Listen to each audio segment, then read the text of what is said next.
Hello everyone, a very warm welcome to Ecoholics YouTube channel. I am Shruti Jha. In today's session, we are going to study about the organization which actually remains in news throughout the year. 2023 में भी वो काफी news में रही, and the name of that organization is NATO, North Atlantic Treaty Organization. So, देखिए ये जो organisation है which is well known as NATO, इसका जो एस्टैब्लिशमेंट है वो किया गया था इन द ईयर ऑफ 1949 और अगर आप डेट को देखें ध्यान से तो 4th of April 1949 को इसको एस्टैब्लिश किया गया था. It is headquartered in Brussels, Belgium.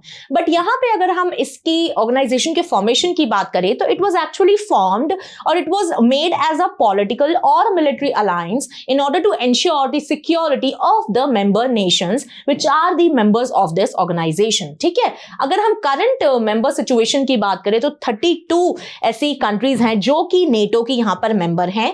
But अगर आप इसके फॉर्मेशन के टाइम की बात करें कि फॉर्मेशन के टाइम पे कितने वहां पर मेंबर्स अवेलेबल थे तो 12 countries were actually the founding members of NATO. ठीक है, अब इसी के साथ अगर आप इसके करंट सेक्रेटरी जनरल की बात करें तो एज ऑफ 2024 यहां पे मार्क रूटे जो हैं वो यहां पे नेटो के करंट सेक्रेटरी जनरल हैं ऑलवेज. एंड यहां पे अगर हम देखें कि ऑफिशियल लैंग्वेजेस की भी हम बात करें तो यहां पे 2 ऑफिशियल लैंग्वेज नेटो की यहां पर हैं जिसमें जो डॉक्यूमेंटेशन है नेटो का पूरा इन 2 लैंग्वेजेस में होता है. One is English and the other one is French. Now moving towards understanding in detail about the NATO, तो यहां पे देखिए अगर आप थोड़ी सी हिस्ट्री को अगर आप पीछे जाओ ओरिजिन की जब आप बात करते हो तो यहां पे नेटो का फॉर्मेशन कब हुआ था तो देखिए वर्ल्ड वॉर 2 के बाद ही डायरेक्टली आप देखोगे कि 3-4 साल बाद यहां पर 1949 में नेटो का फॉर्मेशन हो जाता है. अब आपको पता है कि Russia was definitely very dominating in the world war 2 scenario. अब यहां पे सभी लोग जो है वो यूएसएसआर से, तब तो डेफिनेटली रशिया नहीं था बट यूएसएसआर से सभी लोग जो है वो उस टाइम पे डरे हुए थे. तो वहां से यूएसएसआर से बचने के लिए एक यहां पे डिफेंस फॉर्मेशन किया गया जिसको यहां पे नेटो का नाम दिया गया है. तो एक्चुअली यहां पे यूएसएसआर के सामने खड़े होने के लिए कुछ कंट्रीज ने यहां पे साथ में आई और उन्होंने सोचा कि हमें अगर यूएसएसआर से के सामने खड़े रहना है एक डिफेंसिव वे में तो हमें एक साथ में एक कलेक्टिव डिफेंस की जरूरत पड़ेगी और उसके लिए हमें एक साथ यूनिटी में आके खड़े होना पड़ेगा. और वहां पे ही यहां पर नेटो का फॉर्मेशन आपको दिखाई देगा as a response to the perceived threat posed by the Soviet Union which is well known as USSR. तो यहां पे यूएसएसआर काफी थ्रेट्स वहां पर उस टाइम पे देते रहते थे. इस वजह से जो कंट्रीज थी वो काफी ज्यादा डर गई और यहां पे उन्होंने एक यहाँ पे सोल्यूशन निकाला कि the NATO is the solution if you want to face the USSR threats. Now if you see that the 12 I already told you that the 12 were the founding members और कौन कौन सी कंट्रीज यहाँ पे थी जिन्होंने ये नॉर्थ अटलांटिक ट्रीटी को sign किया था. देखिए यहाँ पे 1949 में बेल्जियम, फिर कनाडा, फिर यहाँ पे Denmark, France, Iceland, Italy, Luxembourg, Netherlands, Norway, Portugal, United Kingdom and the USA. तो ये जो थी वो आपकी 12 फाउंडिंग मेंबर कंट्रीज थी आपकी नॉर्थ अटलांटिक ट्रीटी ऑर्गेनाइजेशन की.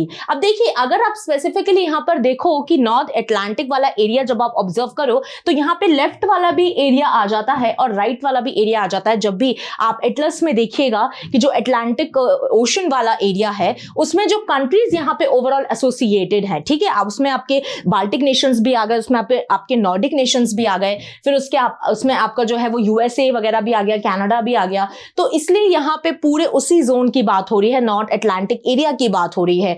इसीलिए यहां पे इसका नाम नॉर्थ अटलांटिक ट्रीटी उस टाइम पे साइन करी गई और उसी से जो है वो यहां पे नाम पड़ा North Atlantic Treaty Organisation. Okay, अब यहां पे अगर हम इसके एक्सपेंशन की बात करें तो देखिए स्टार्टिंग में तो इसको 12 मेंबर्स थे but later on year by year actually every single country which was actually facing threat from USSR और later on Russia as well, तो वहां पे उन्होंने कोशिश करी that we have to join NATO और यहां लेटर ऑन ये सारी कंट्रीज जो है वो नेटो का पार्ट बनती जाती हैं in which Poland, Hungary, Czech Republic were actually became the member in 1999. Then we have Bulgaria, Estonia, Latvia, Lithuania, which are the Baltic nations. तो यहाँ पे Estonia, Latvia, Lithuania हो गया, फिर रोमानिया हो गया, स्लोवाकिया हो गया, स्लोवेनिया हो गया. ये आपके 2004 में यहाँ पे मेंबर कंट्रीज बनती हैं. इसी के साथ साथ मॉन्टीनीग्रो 2017 में यहाँ पर मेंबर बनते हैं नेटो के. Then North Macedonia became member in 2020. And if you talk about the recent scenario, तो यहाँ पे 2023 में फिनलैंड ये मेंबर बनता है और अभी in the current situation in the same year 2024 में Sweden actually became the very new member of NATO. और आपको भी पता होगा कि उस वजह से काफी ज्यादा ये ऑर्गेनाइजेशन न्यूज में भी आई थी, and Russia was also very anxious with that, because वहां पे भी उनको लग रहा था कि धीरे धीरे धीरे करके हर एक कंट्री जो है यहाँ पर नेटो की मेंबर बनती चली जा रही है। तो रशिया डेफिनेटली एक स्टेट में आ गया था कि कुछ ना कुछ तो यहाँ पे हमको करना पड़ेगा, कि यहाँ पे हम हर एक कंट्री को नेटो का मेंबर नहीं बनने दे सकते हैं। ठीक है, अब देखिए मिशन और कोर प्रिंसिपल्स की अगर आप बात करो तो यहाँ पे सबसे पहला और मेजर प्रिंसिपल जो इस ऑर्गेनाइजेशन से जुड़ा है वो है कलेक्टिव डिफेंस, आर्टिकल 5। तो यहाँ पे आर्टिकल 5 ये बोलता है कि जो भी यहाँ पे मेंबर कंट्रीज हैं, सपोज आप बोलिए कि 32 मेंबर कंट्रीज हैं एज ऑफ दिसंबर 2024, ठीक है, तो अब अगर एक भी कंट्री पे कोई भी आउटर अटैक होगा, फॉरेन कंट्री से अटैक होगा, तो ऐसा फील किया जाएगा कि पूरे ही नाटो मेंबर कंट्रीज पे यहाँ पर अटैक कर दिया गया है, और यहाँ पे डिफेंस के वे में रिटेलिएटिव अटैक यहां पर नेटो के द्वारा उस कंट्री पे किया जाएगा जिसने यहां पर उस कंट्री के ऊपर अटैक किया गया था। ठीक है, तो ये यहां का इनकी कलेक्टिव डिफेंस यहां पे स्ट्रैटेजी है, और आर्टिकल 5 के अंदर यही आता है कि भाई अगर यहां पे कोशिश की गई कि भाई आपने एक कंट्री को अटैक किया तो भाई माना जाएगा कि पूरी ही नेटो कंट्रीज पे अटैक किया गया है, तो आपके ऊपर यहां पे रिटेलिएटिव अटैक किया जाएगा, और यही आर्टिकल 5 में मेंशन्ड है। बट अभी तक इसको सिर्फ और सिर्फ एक ही बार इन्वोक किया गया है, specifically that only in the context of the 9/11 attacks in 2001, और उसके बाद यहां पर इसको इन्वोक नहीं किया गया है। और लेटर ऑन जब अभी यूक्रेन और रशिया भी इन्वॉल्व थे वॉर में,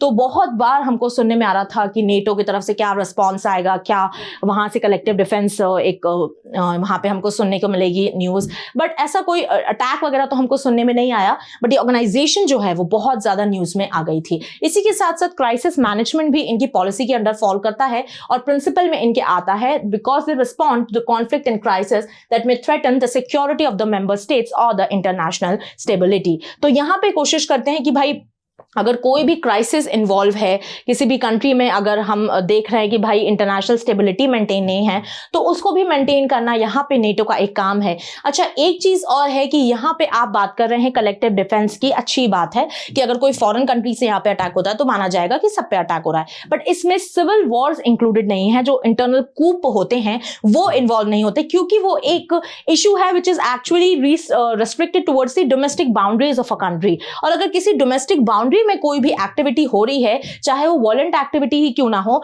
वहां पे नेटो का एक यहां क्लेम नहीं बन सकता, इसलिए यहां पे सिविल वॉर्स और इंटरनल कूप को इससे अलग रखा गया है। Now coming towards the cooperative security, NATO fosters the partnership and dialogue with the non member countries. ठीक है, तो यहाँ पे ऑब्वियसली मेंबर कंट्रीज तो हैं ही, जो कि हम 32 की बात कर रहे हैं, इसी के साथ साथ नॉन मेंबर कंट्रीज भी हैं जिनके साथ नेटो कोलैबोरेशन करता है। ठीक है, ऑल्दो वो आर्टिकल 5 में वहां पर फॉलो नहीं होती है, नॉन मेंबर कंट्रीज का कोई स्टेक नहीं है, बट फिर भी जो कोलैबोरेशन है, मान लीजिए एक क्राइसिस है, कुछ भी इशू है जिसपे बात करना है, नेटो मेंबर्स के साथ कोलैबोरेट करना है, तो वो सारा आपके इस कोऑपरेटिव सिक्योरिटी प्रिंसिपल में इसको कोशिश की जाती है कि भाई अच्छे से कैरी फॉरवर्ड किया जाए।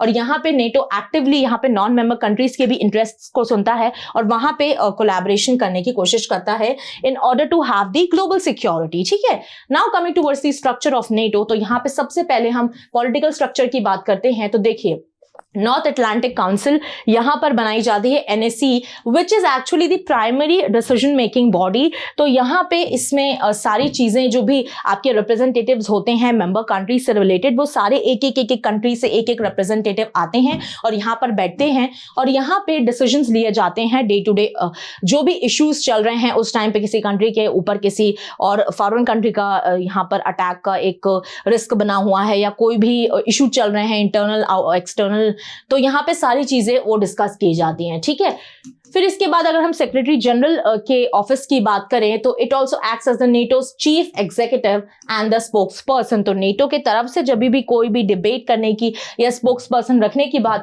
आएगी तो वहां पे सेक्रेटरी जनरल जो हैं वो आकर यहां पर बात करेंगे। Then if you talk about the committees, तो they actually work on the specific policy areas. Obviously committees जो है वो एक स्पेसिफिक सेक्टर में ही बनाई जाती हैं कि भाई अगर डिफेंस सेक्टर सेक्टर की कमेटी है तो डिफेंस सेक्टर में काम करेगी, अगर मिलिट्री सेक्टर की कमेटी है तो मिलिट्री सेक्टर में काम करेगी, हेल्थ केयर कमेटी है तो हेल्थ केयर सेक्टर में काम करेगी। इसी तरीके से यहाँ पे डिफरेंट कमिटीज को बनाया जाता है, जैसे डिफेंस हो गया, प्लानिंग हो गया, इंटरनेशनल कोऑपरेशन हो गया, ये सारी कमिटीज बनाकर फिर यहाँ पर एक साथ काम करती हैं। फिर दूसरा अगर हम स्ट्रक्चर देखें तो military structure is also there, जिसमें सबसे पहले आपके सुप्रीम अलाइड कमांडर यूरोप, ये आपका जो है वो इस तरीके से एब्रिवेट किया जाता है SACEUR। और यहाँ पे अगर आप नाम देखो तो बेसिकली इनका काम होता है in order to oversee the NATO's military operations. ठीक है, तो मिलिट्री के जो भी डे टू डे बेसिस पे यहाँ पर नेटो अपने ऑपरेशंस कैरी आउट करता है, वो यहाँ पे सुप्रीम अलाइड कमांडर यूरोप,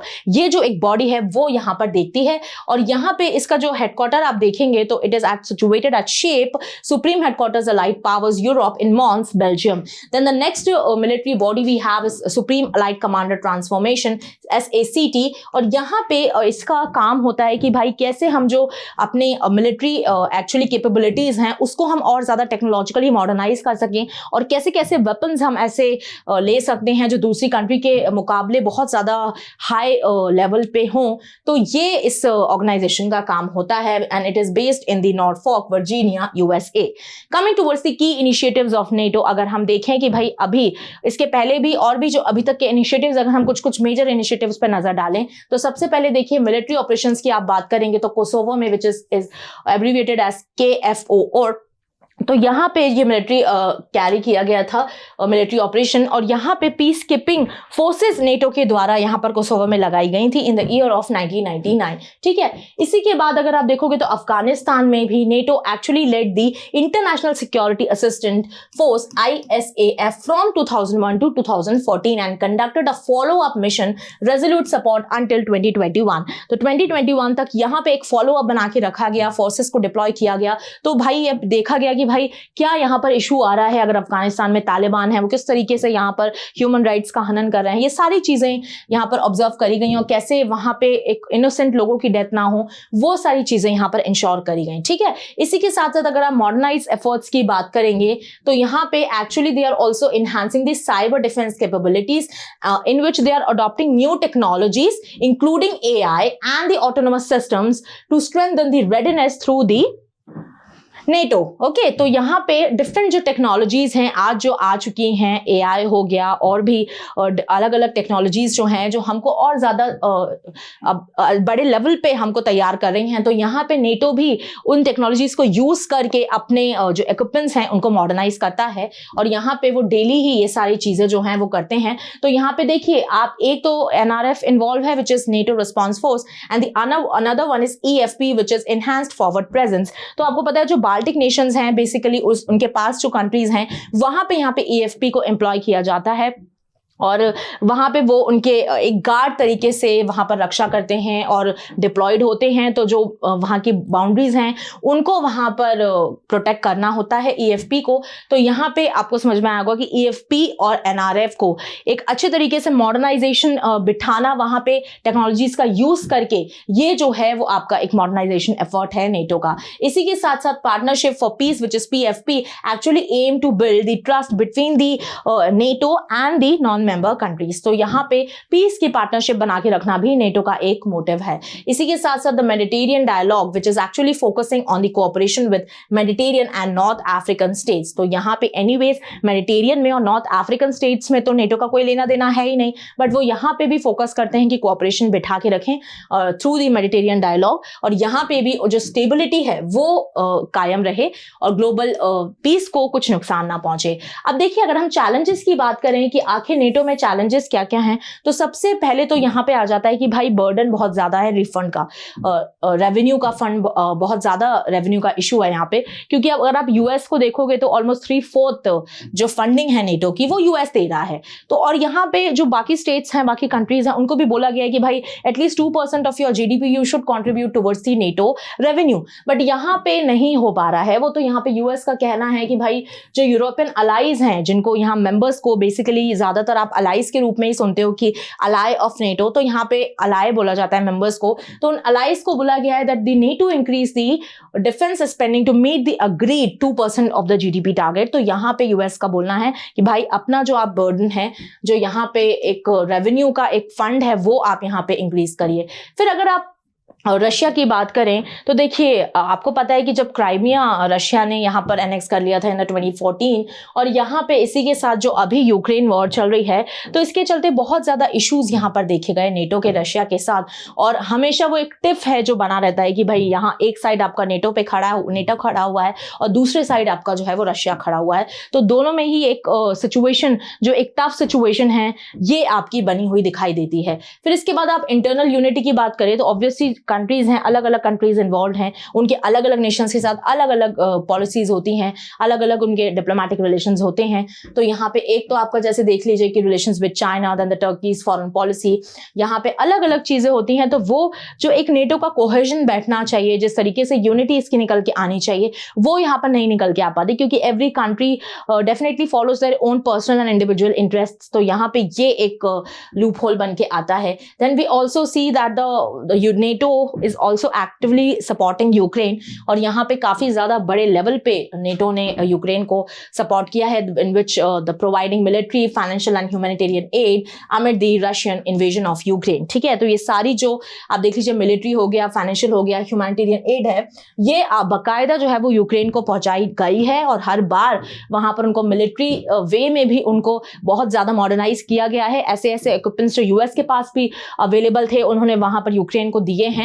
तो ये सारी चीजें रशिया के अगेंस्ट वॉर लड़ने में यूक्रेन को काफी ज्यादा हेल्प मिली है। अब अगर हम मेजरली इंपॉर्टेंट साइड पे जाएं कि भाई what are the defence exercises which actually carried out by the NATO, तो यहाँ पे मोस्ट इंपॉर्टेंट एक्सरसाइज उभर के आएगी स्टेडफास्ट डिफेंडर, जो अभी रिसेंटली आपकी 2024 में कंडक्ट हुई है, which is actually the NATO's largest exercise since the cold war. तो यहाँ पे जब से कोल्ड वॉर हुई है, उसके बाद से नेटो सबसे बड़ी जो एक्सरसाइज कैरी आउट करता है, वो आपकी है स्टेडफास्ट डिफेंडर 2024। इसी के साथ साथ we also have the swift response 2024, जो कि आपके रोमानिया में हुई। Then we have the Nordic response 2024, which is actually in the Norway. Then Dragon 2024, which actually held in the Poland, and the Quadriga 2024, which actually happened in the Lithuania. Then we have the Dynamic Front 25, which happened at the multiple locations of Europe. ठीक है, तो with this we have come towards the completion of our organization NATO. I hope आपको NATO के बारे में एक brief जानकारी मेरे सेशन के थ्रू मिली होगी. Thank you so much for watching my session.